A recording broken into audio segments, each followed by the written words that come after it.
Could INEOS be making a statement when they look at players like Kvaratskhelia and Lukeba, two top talents for potential transfers in 2024? Sekou Kone and 7 other youth players training with the Manchester United first team today ahead of the clash versus Fenerbahce on Thursday and could be involved with the squad. They are in with the first team as of now. A triple January exit could be on the cards as INEOS want to continue the overhaul and do not see January as a period to just take a break like the Glazers did.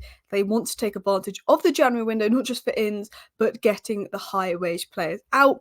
There is a bit of an update on United's January transfer plans, who they might look to bring in. There's some updates on Anthony and the potential exit there, an exit plan in regards to Anthony. Another source is saying basically Man United have decided he's gone and they've already sanctioned his exit. And then apparently INEOS are looking at Xavi to replace Tenag, which is interesting. So, hello and welcome back to Alice Talks Football and welcome back to your 10-minute Manchester United news roundup. Please do go ahead and hit that like button if you have not already, and of course subscribe down below if you're new, if you want to stay up to date on all the latest United transfer news and updates and more.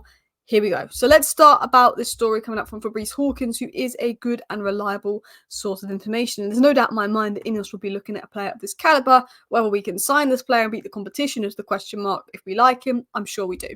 Manchester United, Real Madrid and Liverpool are interested in signing RB Leipzig centre-back Castello Lukeba, and he's extended his Leipzig contract to 2029 and will be highly sought after next summer. So in the summer, I think all the big teams are going to go for Lukeba. Liverpool need that long-term Matip replacement they never got. Robertson's also sort of getting to that age, and he's a left centre-back, kind of similar mould to Calafiori, but not as physically good in the air as Calafiori. Real Madrid will be looking at him. I mean, we did beat Real Madrid and Liverpool to Euro, so you never know. But I think it would be a fantastic signing. If you know me, I like Lukeba, I like Schlotterbeck, I liked Calafiori, I liked Hato. I like the idea of a left centre-back, left-back sort of hybrid-type player. Now, he is very similar to Leacher, so the question marks is, would Branthwaite, because he's more different to Leach, could play left centre-back and right centre-back and be more physical, could Branthwaite be a better option? But Lukeba would be a much better left-back option, and we are quite thin on left-back, but do we want to sign a left centre-back to play left-back? That's always the questions about it, maybe physically in the air as weaknesses. But if you look at 1v1 situations, his ability to break line, his abilities on the ball, this would be an amazing signing for United. Talking of amazing signings, we sealed the signature of Sekou Kone, this 18-year-old brilliant talent, and it was said today by Rich Fain that Sekou Kone and 7 other youngsters took part in Manchester United's first team training today. There's a chance a few of them could travel to Istanbul tomorrow.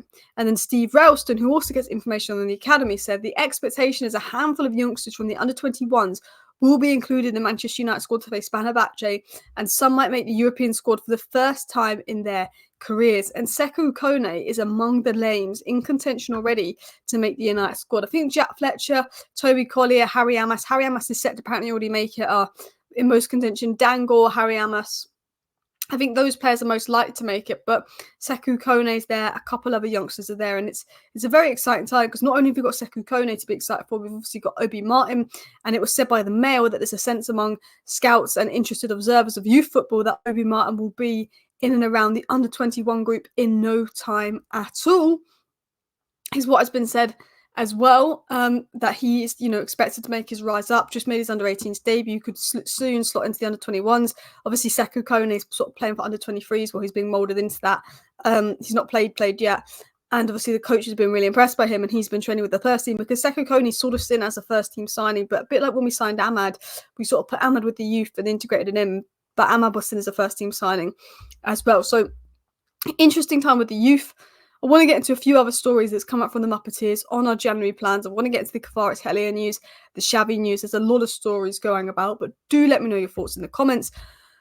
But the Muppeteers said this on their YouTube live, or their YouTube video, sorry. They said United would definitely accept a loan for Anthony. Now, I've said this in my last 6 videos. INEOS want Anthony gone. They don't care if it's a permanent sale. They don't care if it's loan. They don't have plans for Anthony. They want him out the door, whether it's on loan to raise his value. They want him to be playing. He's on ridiculous money. The fact that INEOS are willing to basically accept a loan for Anthony in January tells you he's a goner. They don't want him. They've got no plans for him. It's just about, is he going to stay and run down his contract because he's on big wages, or does he want to revive his career elsewhere? It's a question on Anthony's mentality now. It was also said He doesn't believe that the club doesn't believe that there's any viable centre-back options in January. I think they like Bramthwaite. I think they like Lukeba. I think they'd like someone like Lebo Colwell. None of them would be available in January. Some of them we probably wouldn't even be able to get in the summer. I think we look at Bramthwaite in the summer. That's what I predict we do. And we're not going to sell a centre-back in January. There was rumours of us maybe offloading Lindelof, so we didn't lose him on a free. But because of the injury issues we've had at the back, we're not interested in selling a centre-back in January. That could change if Euro starts to look really good and the centre-backs do stay fit. I think they'd be open to Lindelof's sale. But according to the Muppeteers, not so much. And that United are looking for a winger next summer. We've been linked to Kvaratskhelia, we've been linked to Dibbling, Eze, Gittins. We've been linked to a number of wingers. Also, Diao of Real Betis. I think United will be looking at a winger. My dream is Kvaratskhelia, but I just don't see it happening. Napoli are a very difficult club to negotiate with and buy players off. There's a reason why Osimhen thing went so badly wrong. And that Eriksen and Casemiro could leave in January. So we could have a triple exit of Antony, Eriksen, Casemiro. They're three players that INEOS are willing to listen to offers for in January. Despite Casemiro and Eriksen having a good game last time and sort of being important players in the Ten Hag era, it's very obvious that in January, United are looking at left back and they're looking at midfielders because they're also open to two exits in midfield. They're also open to Antony's exit. In the summer, they will look at centre backs and wingers, but they're looking at left back and midfielders ahead of this January window. Anthony Robinson has always been one to watch. There's rumours of Alphonso Davies. I don't think we're going to get him. In midfield, there was rumours of Angel Gomez, but the Muppeteers said there's not much truth in those rumours. It'll be interesting to see what we're going to do in midfield, but triple exit of Antony, Eriksen, Casemiro is what United would want to save a lot of money in wages in January. I can maybe see one of them going. I don't think I could see two or three of them going.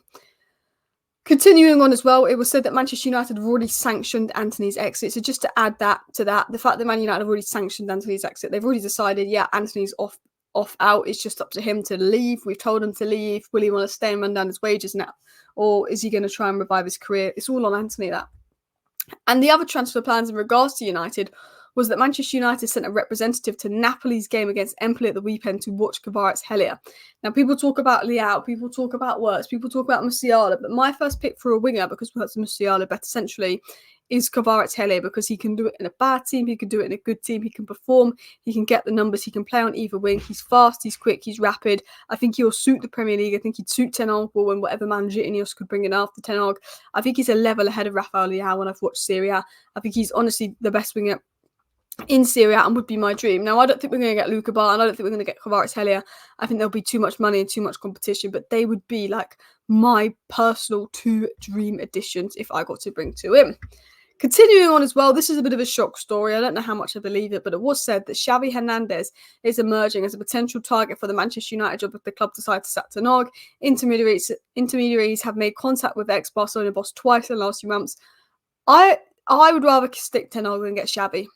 If, other managers are lining up on the door, then I'm happy to sack Ten Hag if I think the other managers are good. But Xavi, I don't think it's much of an upgrade on Ten Hag. He leaves Barcelona, and look how good Barcelona are after he left. I don't think Xavi's that good of a manager. Do not want Xavi. I think Barcelona could have been better without him. So I think he's an awful manager. Just don't think he's a particularly good manager. Wouldn't sack Ten Hag to bring in Xavi.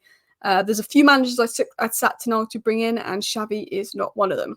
Now, it was also said a four-man delegation led by Omar Barada flew out to Barcelona last Thursday, although United sources say that a number of high-level meetings have taken place there because Ratcliffe's been there supporting the INEOS Britannia sailing team is apparently why we are there. So that is a roundup of a lot of the news stories that come out today. Going back, obviously, Lukeba and Kvaratskhelia are two potential signings United looking at. Antony's exit has reportedly been sanctioned. United want Antony gone. They're not going to sell or sign a centre-back in January, but they will be looking at midfielders and left-back. They're also looking at a winger. Obi Martin could be developing well. Kone is in first-team training and could get opportunities soon. And the one thing about Ten Hag is he does like to play some youngsters and bring them through. So let me know your thoughts down below in the comment section. If you have not already, please do go ahead and hit that like button. Subscribe down below if you're new, and I will be back tomorrow morning with another video update. See you then. Bye.